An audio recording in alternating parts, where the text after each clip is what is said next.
What's up, everyone, and welcome to the NBA Pick and Pod. My name is Dawson Shine, and I'm your host, and I'm coming at you today from the first day of free agency in 2016.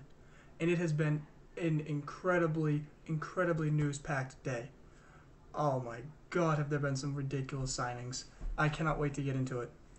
But I'm going to start off by just going in order from who got signed, where they got signed, and talking about what's going to happen now that they're there. So, let's kick it off with the first signing of today, which was Joakim Noah, center from Chicago, of course, who finished fourth in MVP voting a couple of years ago. DPOY. He is now with the New York Knicks, 4 years, $70 million.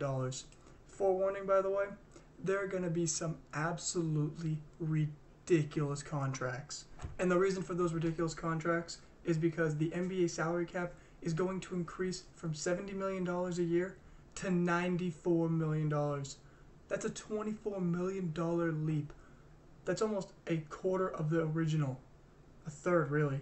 That's ridiculous. And that's because the NBA signed a 9-year, $24 billion with a B television deal in 2014. And it keeps getting higher now, the salary cap itself. Which means teams have more money to spend. And this free agency class isn't fantastic. It's got some really great players and then some okay players. And since there's some okay players, but teams need to meet the salary floor, they're going to be spending everything they've got on some pretty okay players, actually. You're going to look at some of these contracts, and you're going to be like, how is this person getting paid $15 million a year? And it's because the salary cap jumped, and all the old contracts cannot be compared anymore. It's just useless to try and compare, because these new ones are insane, and I'll talk about that in a bit when I get to one specific contract. But I want to continue to go back to Joakim Noah, who is now going to be on the Knicks, who have now gotten Derrick Rose and Joakim Noah this offseason alone, while only losing Jose Calderon, Robin Lopez, and Jerian Grant. That's a pretty fantastic haul for not too much so far. And Phil Jackson is starting to make some splashes in free agency, like everyone expected him to do. Getting the two former Bulls stars is really important because it could lead to a nice change in atmosphere for the Knicks, maybe leading them to be competitive for a playoff spot next year, despite both Derrick Rose and Joakim Noah seemingly being over their prime, we'll say. Derrick Rose, unfortunately, due to injuries, and also Joakim Noah, who is 31 but has been past his prime for about 2 years now. But we'll see what they can do on the Knicks. I believe it's going to make a big difference in the team mentality and their actual ability to perform during the season, as long as they stay healthy, which is a very big concern, considering Derrick Rose and Joakim Noah both have gotten injured quite a few times in the past few seasons. The next signing I want to talk about, Bradley Beal getting locked up 5 years, $120 million with the Washington Wizards. 5 years, $120 million. This boy is getting paid about $24 million a year. That is absolutely ridiculous. He got the max deal despite being an injured guard who is 23, so still very young, but who cannot stay on the court for a full season. He has not done it once. That's pretty scary to me because you're giving him a 5-year deal with almost $80 million guaranteed, and yet he hasn't been on the court for a full season yet in his entire NBA career.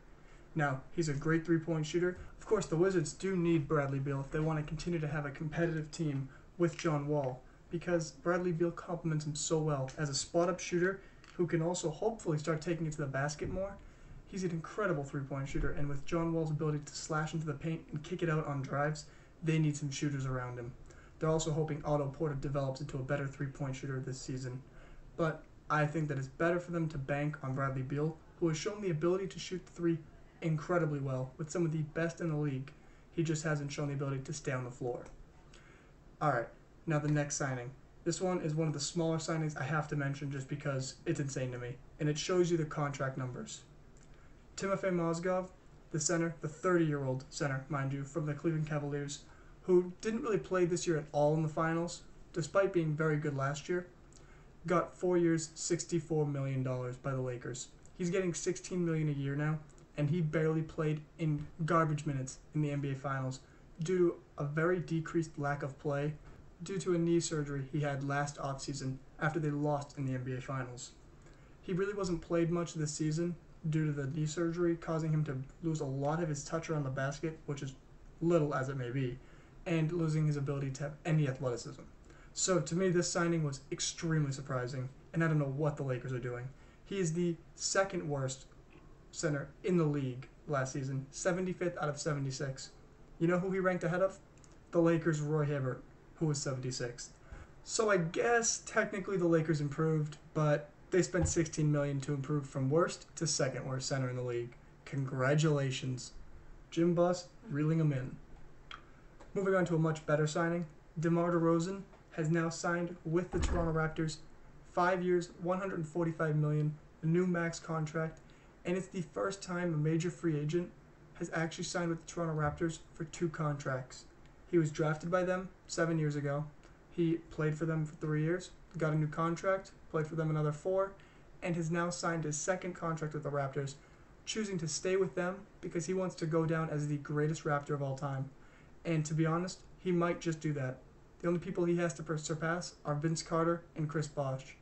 And honestly, the way he's actually showing his love for the organization by staying, and he took a little bit less than a full max deal, which is pretty awesome as a symbol because it shows that he's willing to actually stay for this team for less than other teams are willing to pay him.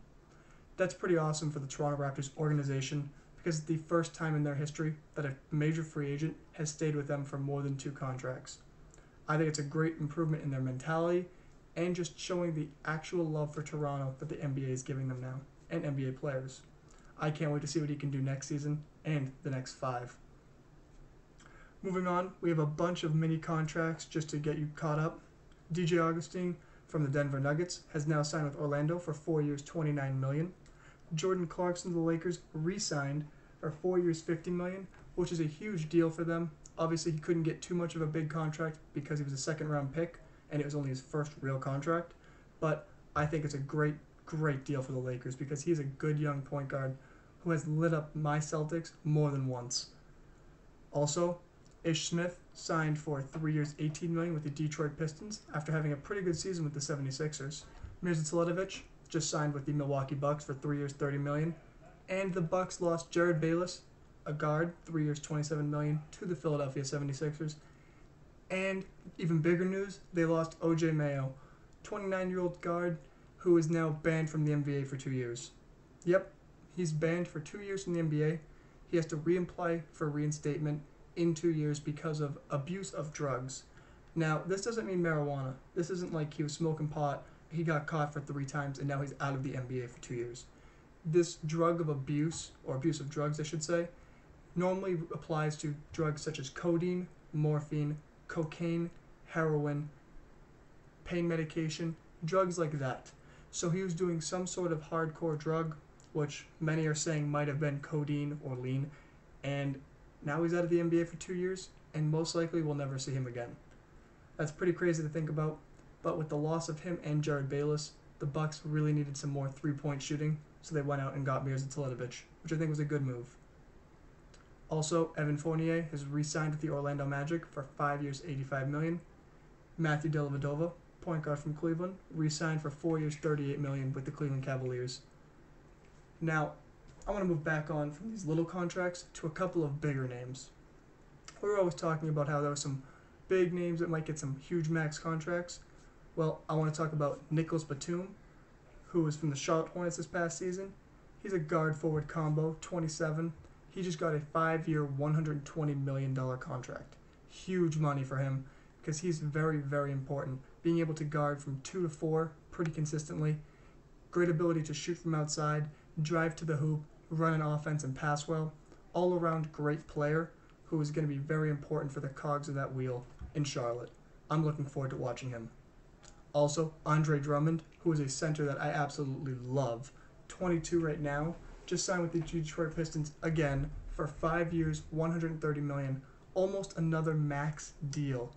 He's only 22, almost 23, yet he just signed a max deal with them.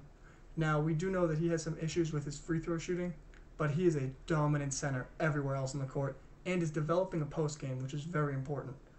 I absolutely love the way he plays and hustles for rebounding. Despite not always getting position, he's so strong and quick that he can get inside and get offensive boards and defensive rebounds over other players. Great pickup by the Pistons, especially for 5 years. He'll be 28 by the end of the contract, maybe just entering his prime, and they'll be able to re-sign him again. That's going to be a huge cog with Reggie Jackson to actually make them be a contender for the playoffs next year, and hopefully a first-round victory. Also, Hassan Whiteside, who was supposed to be a massive free agent that was going to be going around, looking at other teams, checking them out, getting thrown max offers from everywhere. Well, unfortunately, he stayed with the Miami Heat. He got 4 years, $98 million. He's 27. The crazy part about this is it's the first time in NBA history that a player has gone from a minimum contract, which was $980,000 last year for him, to a max contract the next season. That's insane, and it shows the work he has put in to really get back into the NBA, improve his attitude, and then get that boy paid. He went from $980,000 to $98 million. That's ridiculous. And with his shot blocking, his ability to be throwing the ball and score in the post, and overall athleticism, it's going to be a fantastic deal, hopefully, for the Miami Heat. Also, another big name is Chandler Parsons, who somehow got a max deal from the Mavericks a couple of years ago, and he went out there and did it again, getting a huge deal from the Memphis Grizzlies at the age of 27, almost 28. 4 years, $94 million. No offense to Chandler Parsons, but how in the world is he getting $22.5 or so million a year to play basketball? He's a forward, small forward, but he's also a very injury prone. Lack of jumping ability because of knee injuries, and he doesn't seem to have that athleticism on defense to guard quick first step forwards. I'm not seeing how he's going to be getting this max contract and be worth it, but I guess Memphis is trying to build a team for one final run with Mike Conley hoping to re-sign there, and Marc Gasol, Zach Randolph, and all of them. With now Chandler Parsons in the mix, that's going to be a pretty good 4 people that they can build around. But again, they're going to lack outside shooting as usual. They really need to sign some outside shooters if they hope to stand a chance in the West at even winning a round in the playoffs. Also, next contract was Evan Turner's. Now this was big because he seemed to be a huge cog for the Celtics, especially in the playoffs. If you watched, he seemed to be the one that controlled the offense on the bench and was a great sixth man, almost winning sixth man of the year. And yet, he is now signed with Portland. 4 years, $70 million. He's almost getting $20 million a year, but he really earned this contract. 4 years, $70 million. He was the second pick in the draft back when he was drafted, and yet he has really shown in the past few years what he's capable of. He didn't show it originally, which is why many people thought he was a bust, but especially last year, you could see that he is a very, very good player if you give him the ball in his hands. He can get the ball and score. Now, he does it mainly with mid-range shots, which most people call inefficient, but he is absolutely money from the mid-range. He's got great passing, and he's able to run an offense. If everything gets stagnant, he can actually go into the game and get it moving again. That's a very important key, and Portland can really use him off the bench when they have to sit Damian Lillard or CJ McCollum. He'll be a great way to keep their bench moving and scoring.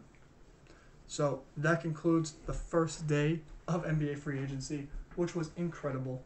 And I'm sure there's going to be more and more news coming in. We also have Kevin Durant continuing to meet with teams. He is meeting with the LA Clippers tonight after meeting with the Warriors this morning. So we're going to see how it goes.